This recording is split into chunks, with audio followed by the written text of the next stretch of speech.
Kraft presents The Great Gildersleeves. The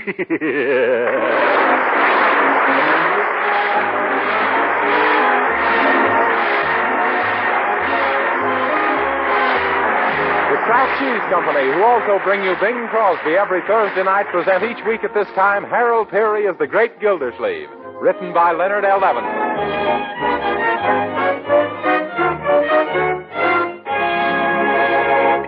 And now let's visit our friend, the great Gildersleeve, as he prepares to have breakfast this morning with his niece and nephew, Marjorie and Leroy.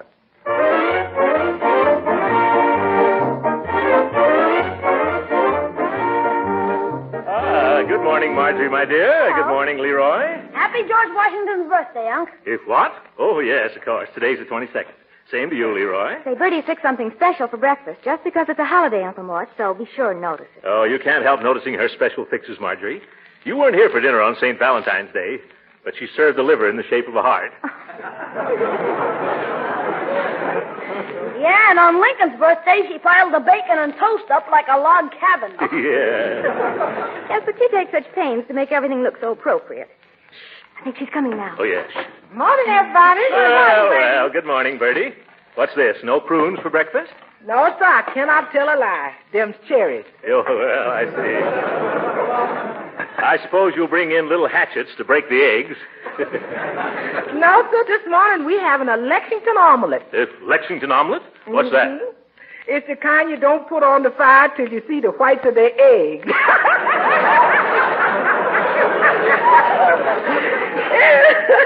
It's a sort of revolutionary dish. Oh, yeah.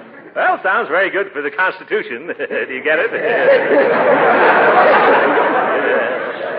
Yes, sir. Here's your napkin. Oh, how nice. A red napkin for Leroy, a white one for Uncle Mort, and a blue one for me. Gee, Bertie, you certainly got the spirit of 76 today. I bet you baked a cake in the shape of Mount Vernon. No, I don't seem to be able to do that, so I made a Baltimore cake. Why Baltimore, Bertie? 'Cause that's the closest I could get to Washington. Ah, doggone it, I don't see how I think all them things to you. Yeah. Well, it's too bad we aren't going to have a tea party today. You could fix a Boston cream pie for me. Oh, Mr. Gildersleeves, now you're having fun with me. Oh, no. Now, you folks go ahead, and I'll be right back with the cooked oats a la Paul Revere. Yes, Paul Revere. Jeepers, I hope she don't come out riding a horse with a powdered wig. Yeah. Say, Unc, do you know what Paul Revere said when he finished his ride? No, what'd he say? Whoa! I know it's corny, but everybody bites. Yeah. Stop, Leroy. I think it's terribly nice of Bertie to do all these things. Yes, Leroy. I don't know of a better way of digesting your history than eating it. Oh, that reminds me. Did you go down to see the dentist yesterday about your loose tooth, Leroy? Well, did you, young man? Who, me? Well, seeing I'm not talking to myself and Marjorie isn't a young man named Leroy, yes, I meant you. Oh, I see. Well, did you? Did I what, Uncle Throckmorton? Yep. Did you see the dentist yesterday? The dentist? Oh, you mean Dr. Cotton? Yes. Yeah, I saw him. Well, what'd he say? He said hello. I knew he'd say hello. What did he say should be done about your tooth? Oh, he said absolutely nothing. That's strange. I thought it was ready to be pulled. Leroy, are you sure that young man, where are you going? Oh, I thought I'd go for a walk. Before you've eaten breakfast? Come back here, Leroy. Now tell me, did you go to Dr. Cotham's office yesterday? Who, me? Let's not go through that routine again.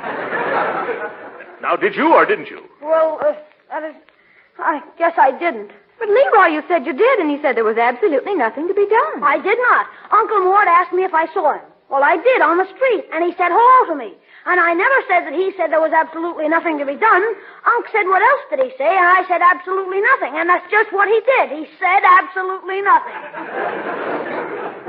Now, see here, Leroy.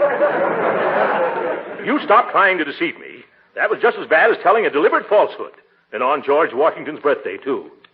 He wouldn't have done a thing like that. No. Really, Leroy, I don't know where you pick up such bad habits. Goodness knows I've tried hard enough to set you a good example. Well, how about last week when you told the cashier at the movies I wasn't 12 yet, so you'd only have to pay a dime? Well, that was, sometimes even I need to be reminded. I'll remember that, Unc. All right. And also remember that it always pays to tell the truth. Excuse me, Mr. Gildersleeves, but there's a gentleman here to see you. Oh, a gentleman? Well, not exactly a gentleman. It's a policeman. A policeman? I can't imagine what in the world one of those dumb flat feet was. Well, hello, officer. What can I do for you?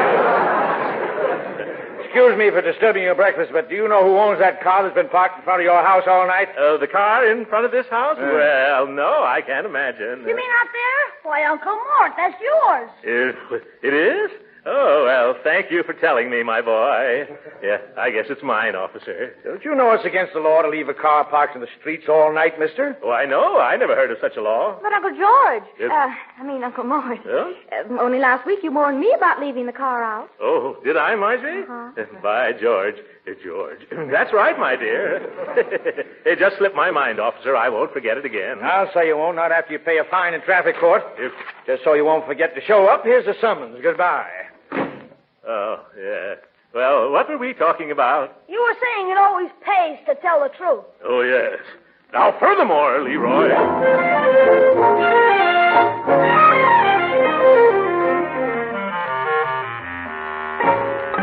Uncle Mort, Yes, Leroy? Mr. Finch is here. Oh, yes. Come right in, Oscar. I hurried as fast as I could, Mr. Gildersleeves. Did you bring all the books? Good. Set them down right here on the desk. There we are.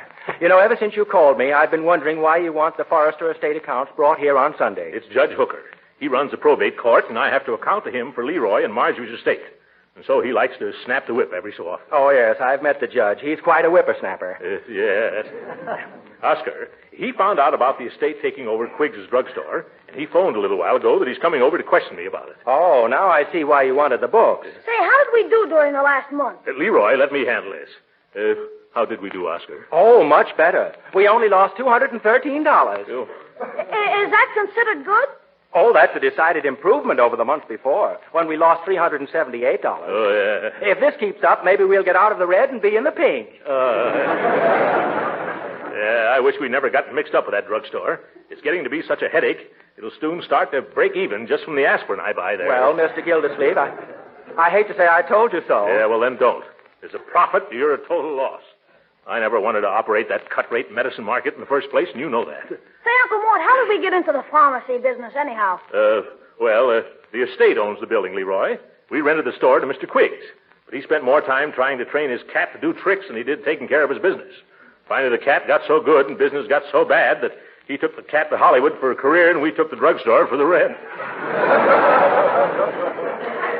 Gee, does that mean I can have all the banana splits I want? It does not, young man. You think banana splits grow on trees? I have to account to Judge Hooker for every penny. Well, I thought you were the executioner of our estate, Unc. It's executor, Leroy. An executioner is a man who kills off. Oh, that's what Judge Hooker will accuse me of doing. Now, don't you worry, Mr. Gildersleeve. The profits you made for the rest of the estate are far greater than any loss incurred at the drugstore. Yes, but that won't satisfy old Droop Snoot. Droop Snoot? Well, little pet name I have for Judge Hooker, Leroy. Skip it.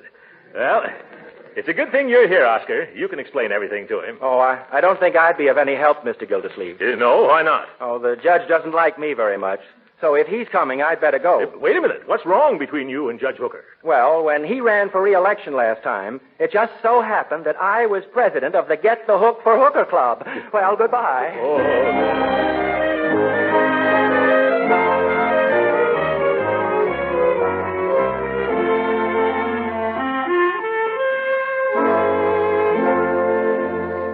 All right, Gildersleeve, now out with it. What's a big pill like you doing in the drugstore business? Well, it's like this, Hooker. Leroy, don't you want to run along outside while I talk to the judge? No, let the boy stay. After all, this concerns him, too. Sit down, Leroy. Thanks, Judge. Say, Unc, can I call him by your pet name? No. Quiet, Leroy. Yes, and don't interrupt, my boy. This is just the same as a court hearing. Court hearing? It is? Raise your right hand, Unc. Do you swear to tell the truth, the whole truth, and nothing but the truth to help you? Sit down, Leroy. Now, look here, Judge. Can't we do this some other time? No, I'm too busy these days. Even have to work on George Washington's birthday. Well, speak up, Gildersleeve. Well, it's like this, Hooker, old pal. Now, cut out the old pal business, Gildersleeve. This is official. Oh, yes, Your Honor. The estate had a wonderful chance to pick up this business for practically nothing. I see. Was it in good shape when you took it over? Well, it was a going concern. But, Uncle Mort, would George have said that? George? What George? Oh, yes, that George. If I get you, Leroy, Well, to be frank, Judge, it had been a going concern, but by the time we got it, it had went.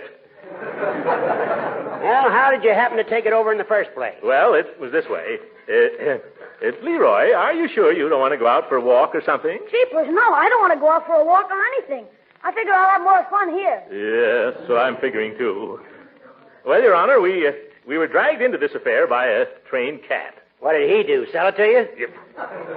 No, he didn't sell it to me, you little know. Little know what, Gildersleeves? Oh, you little know what I was going to say, Judge. Well, get going. Come on, get going. Yes, all right, Judge.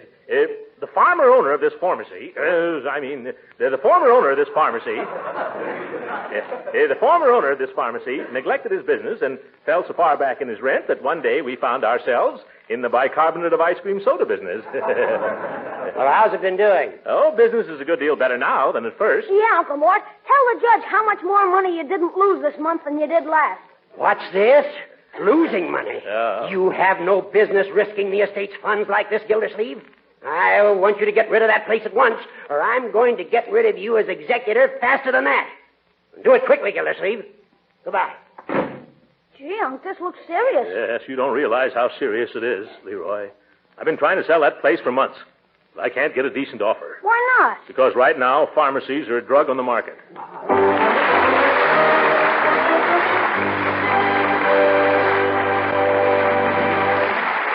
We'll hear from the great Gildersleeve again in just a moment.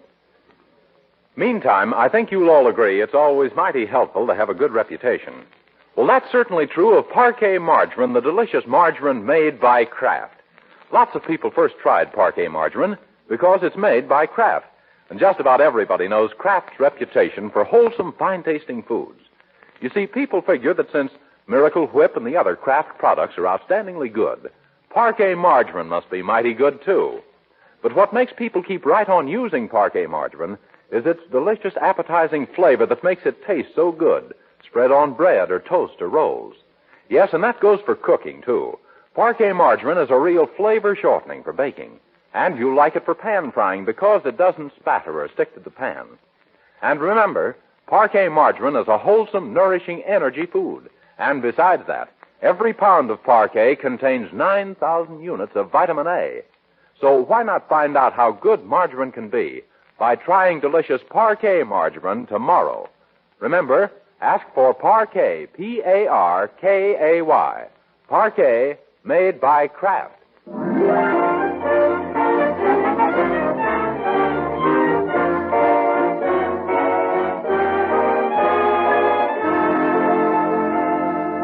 Now back to the great Gildersleeve. It's Monday morning, and Uncle Mort is no closer to finding a buyer for the drugstore than he was yesterday. Good morning, Uncle. Have a nice rest? I had no rest, my dear. I tossed and turned like a scow in a storm. And I finally dropped off to sleep at about 6 o'clock and had a nasty nightmare in Technicolor. Oh, that's too bad. Yes. All I can remember about it was that Judge Hooker was crossing the Delaware to buy a trained cat at a Hollywood drugstore, and I was doing the rowing. You take things too much to heart, Uncle. Yeah. Now forget about business for a while and relax. I wish I could, but I'm all strung up like a zither. Maybe today I can get a deal started for that high-priced cut-rate drugstore. If I could get the judge off my neck and Leroy out of my graying hair. What's Leroy got to do with it, Uncle? Well, you remember that Washington's birthday lecture about truth I gave him yesterday? Oh, yes. Well, he's appointed himself my personal censor. Oh. It's rather inconvenient when you're discussing business. And if I'm to get rid of that prescription parlor, well, sometimes it's going to be necessary to... Morning, Marjorie. Morning, Uncle Mort. What are we going to do today? Leroy, I don't know what I'm going to do, but you're going to school, aren't you? Oh, no. Today's a holiday, too. No school on Monday when Washington's birthday falls on Sunday. Hooray! Yeah. Oh, my goodness. Leroy, why don't you go to a nice movie today, huh? Several movies. I'll give you the price. Oh, no. I want to go down to the drugstore with you. I figured out a way to save a lot of money. How, Leroy? Well, I can work there after school on Saturdays as a soda jerker. I bet I'd make a swell banana splitter. I could sell a lot of bananas. No, Leroy. We're trying to sell the whole thing at once, not one banana at a time. You better go to the movies if you know what's good for me. Say, Uncle Mort, why don't you get the city drug company to buy it? They own most all the other drugstores in town. Yeah, that's just it. They're too darn independent. I went to see the manager, and he said he'd take it up with the board of directors. You know, a big business brush-off. But, Uncle, don't you know? The city drug company is owned by the Summerfield Investment Corporation, and that's controlled by Mrs. Salisbury Twitchell. Twitchell? I thought that old greyhound owned the bus line.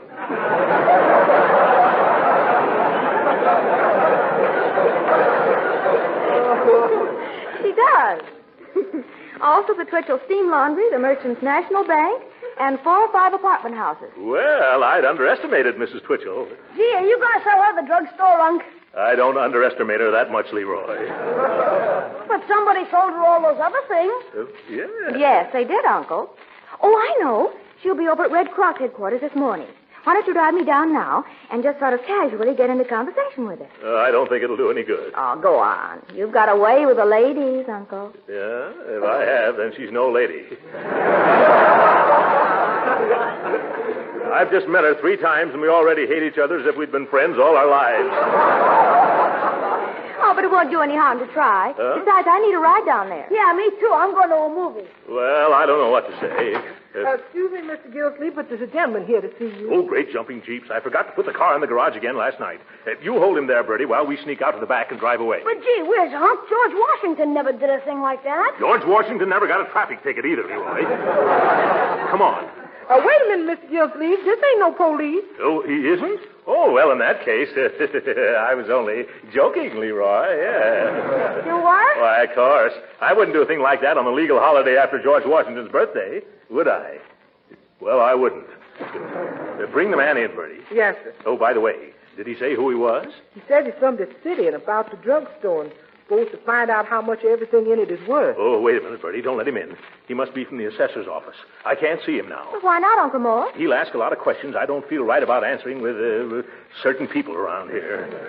Bertie, you tell him that I've gone. Yes, sir. But Uncle Mort, you told me yesterday that we should always tell the truth. That's right, Leroy. But we aren't gone. We will be by the time Bertie gets to the front door. Come on, children. We're sneaking out the back way.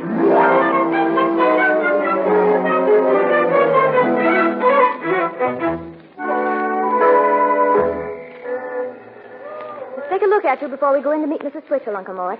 Now, don't be nervous. I'm not a bit nervous, Marjorie. Maybe I'd better throw away my cigar.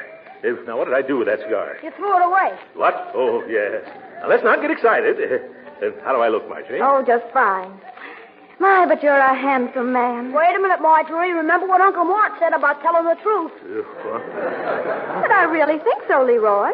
Now, hold still, Uncle, while I pull the thread. Yeah? There. You're a slip-looking smoothie, Mr. Gildersleeves. Oh, you mean you are, my dear. Honest, I never saw 2 more active members of the I'll Scratch Your Back if you'll do the same for me society. How about saying something nice to me for a change? All right, Leroy. Goodbye and enjoy yourself at the movie. Okay, see you later. So long, Marge. Goodbye. Well, maybe I'll be able to speak freely now. Ever since I talked against fibs and little white lies, Leroy has been an impediment in my speech. Well, let's go in now. And remember, just sort of get into conversation with her casually and bring the subject of drugstores up in a very offhand manner. Offhand, all right. They say it's lucky that we're meeting her here in the Red Cross Center in case I have any trouble with the old battle axe. Oh, don't think of it. Come on in now. Yeah, all right. Keep your fingers crossed, TP. Oh, hello, Edie. Hi, Henrietta. Oh, I'll be right hello. there to help you, Ruth. Oh, Mrs. Twitchell. Oh, it's so nice seeing you again. Oh, how do, my dear? Well, goodbye, Uncle Mort. Thank you ever so much for bringing me down. Oh, by the way, you know Mrs. Salisbury Twitchell, don't you, Uncle Mort? Oh, yes, of course. How are you this lovely morning, Mrs. Twitchell? Fine.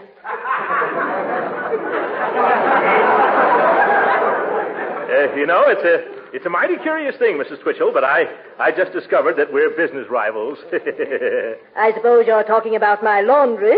What are you doing? Taking in washing? No, nothing like that. Just a drugstore. Oh, drugstore. Oh, yes, you know, a place where they sell postage stamps, sandwiches, and once in a while a bottle of fly spray. I am aware of drugstores, Mr. Gildersleeves. I just don't happen to remember that I own any. Well, think of that, Marjorie. Mrs. Twitchell has so many drugstores, she doesn't know she owns any. Well, I think my uncle meant the city drug chain, Mrs. Twitchell. Oh, yes, that, I see. Well, you... Excuse me, Uncle Mort. Can I see you a second? You forgot to give me the dough for the show. Oh, Yeah, well, just as soon as I'm finished, Leroy. As I was saying, Mrs. Twitchell, we have acquired the ownership of Quigg's Drugstore. And while it's not what you might call real competition at present, we're considering branching out, and we may soon give you a run for your money. Indeed. Yes. We've got plans to put a drugstore on every corner downtown. Unc, remember George Washington? George Washington? Yes. We're going to call them the George Washington Drugstores. Oh, Uncle. Yes. However, Mrs. Twitchell, we might consider selling out, since we have so many other interests. That is a very good idea, Mr. Gildersleeves. Oh, do you think so? Yes, indeed. I had so many other interests myself. I sold all my drugstores to a New York chain last month. Goodbye. Oh, this is one of my bad days.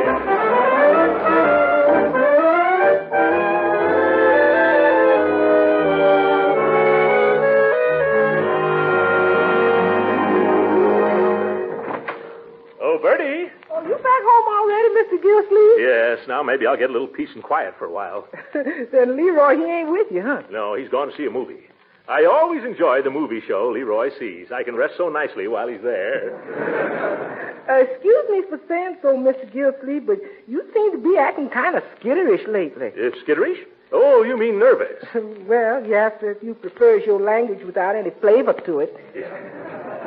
I suppose I have been a bit jumpy. Leroy has been trying to make another George Washington out of me, and I've been telling the truth until I'm red, white, and blue in the face. Well, what you need is a little rest. Yeah, that's right. And thank goodness you got rid of that tax assessor. Oh, but Mr. Gildersleeves... Can you imagine what a tax bill I'd have with Leroy around to gum up the works? Shh, Mr. Gildersleeves. Why should I shh, Mr. Gildersleeves? There's nothing to hear me here, is there? Yes, that supper man. He's right in the living room. The who? I couldn't get rid of him. Oh, sometimes I'd like to be a hermit if I could find a nice warm cave. All right, Bertie, it isn't your fault. Well, I didn't know anybody was waiting for me. How do you do, sir? Mr. Gildersleeve? Yeah, that's me. My name is Showers, Mr. Gildersleeve. I'm from the city. Oh, yes, the maid told me. You want to get a valuation on that drugstore we own. That's right. I've been down there several times and never could catch you in, so I came out here. Hope you don't mind. Oh, not at all. Pay your taxes and help smash the X's. That's my slogan. Suppose we go down to the drugstore now so you can get a small idea of what to assess us. Have you got a car? Oh, yes, but I'm saving rubber, so I left it home. You think that's a good idea? Oh, splendid idea. In fact, I like it so much, I'm going to leave mine home, too. Come on, we'll walk.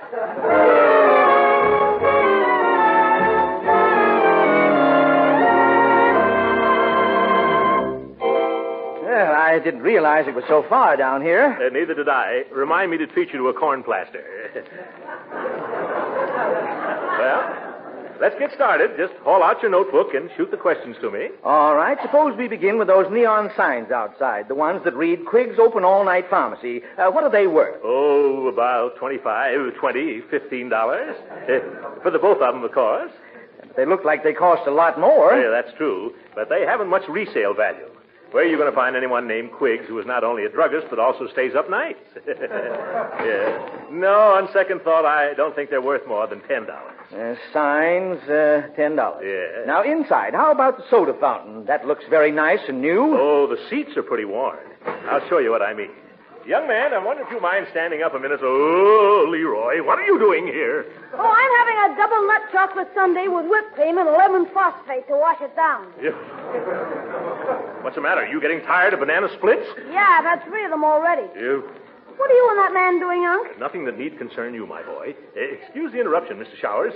Now, what were we saying? How long have you had that soda fountain? Oh, quite a long time. Oh, not this one, Uncle Mort. Don't you remember? You paid $3,000 for it right after the first of the year. $3,000, eh? Yeah. Isn't it lucky I have my little nephew here to remind me?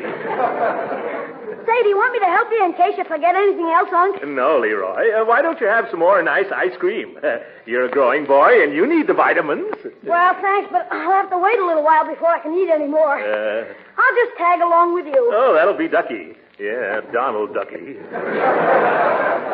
Now, what is your next question, Mr. Showers? How about these other fixtures? The cigar counter, the perfume displays, and these glass cabinets? Oh, well, to tell the truth, they're new, too. Yes, to tell the truth. The bill for them came to $4,400. Well, that takes care of the fixtures. How about the merchandise? Have you got an inventory? What's an inventory, Unc? Something you invent? Leroy, please. I have enough headaches as it is. An inventory is a list of all the things a drugstore has that are just as good as the things folks come in for that you're out of. Yes, I suppose you took one last month. I suppose we did. I'll have to ask the cashier. Oh, Miss Capstaff? Yes? Oh, hello, Mr. Gildersleeves. Your little nephew was just in here looking for you. Did you see him? Oh, of course you must have seen him, because here he is right beside you. Hello, Leroy.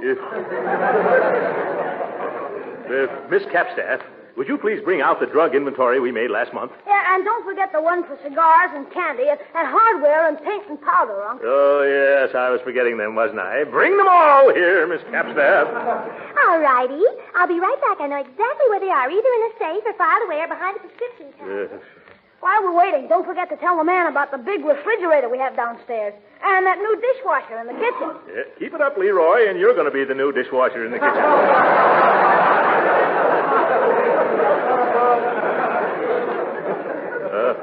Oh, yes, Mr. Showers, I'd forgotten about them. You see, they set us back somewhere in the neighborhood of... $837.21. Well, the boy has an uncanny knack for figures. He'll probably turn out to be an accountant when he grows up. If he grows up. Oh, well, here comes Miss Capstack, back with the inventories. Oh, here we are, Mr. Gildersleeves. I also found a list of all the merchandise we bought since the inventory was taken. Do you want that, too? Oh, yes, you might as well. Here you are, Mr. Showers. Is there anything else you'd like to know? There's a matter of goodwill and outstanding accounts. Oh, gee, we got a lot of goodwill on account of we got so many outstanding accounts. Leroy, that'll be all. Not another word out of you, or... I won't say anything, Unc.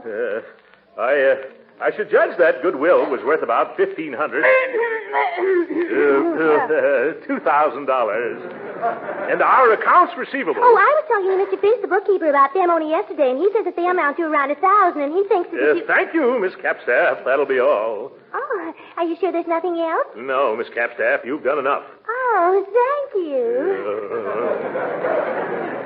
Now, Mr. Showers, have you got all the information you want? Yes, according to my figures, the valuation on this property will run to about $28,500. Oh, $28,500. Jumping jelly beans. How much of a tax will we have to pay on that?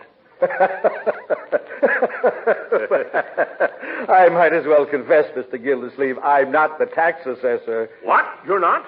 Then why did you say you were? I didn't. You just got that notion all by yourself. You see, I figured I could get a pretty low, honest valuation on this store if I let you go ahead assuming that I was. But then who are you? I'm an appraiser hired by the city drug chain. They're going to make you an offer to buy this place based on the figures I just got. Oh, gee, Unc, isn't that wonderful? Yes, my boy. I hope you've learned your lesson from this. Honesty always pays, Leroy.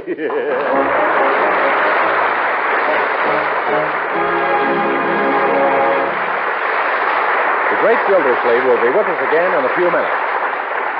But right now, let me remind you, mothers and housewives, that these days call for energy. Every one of us is working harder than ever. That's why the energy-producing foods are so important. Foods like Parquet margarine, made by Kraft. You see, Parquet margarine is one of the best energy foods you can serve. It helps to refuel the body and replace energy used up in hard work or play. What's more, wholesome, nourishing Parquet margarine is a dependable year-round source of vitamin A. Yes, every pound of Parquet contains 9,000 units of this important vitamin. Now, of course, food value is mighty important, but flavor is important, too. Well, Parquet margarine is outstanding on both scores.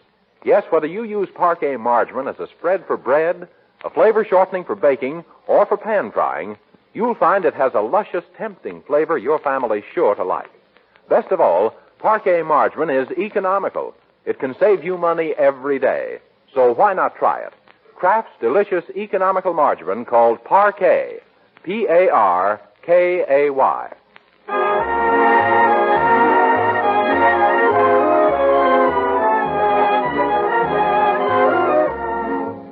Well, we certainly put that deal across, didn't I, Unc? Yes. Leroy, and now that all I have to worry about is where to invest that money again. Oh, no, you don't, Uncle Mort. I know just where it'll be safest and do the most good. Oh, where's that, Leroy? Good old United States defense bonds. Oh, of course. Uncle Sam can put to work every dollar we can spare. Hey, good night, folks.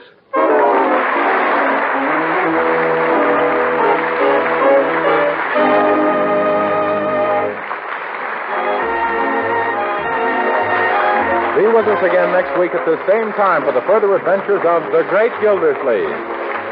This program came to you from Hollywood. This is the National Broadcasting Company.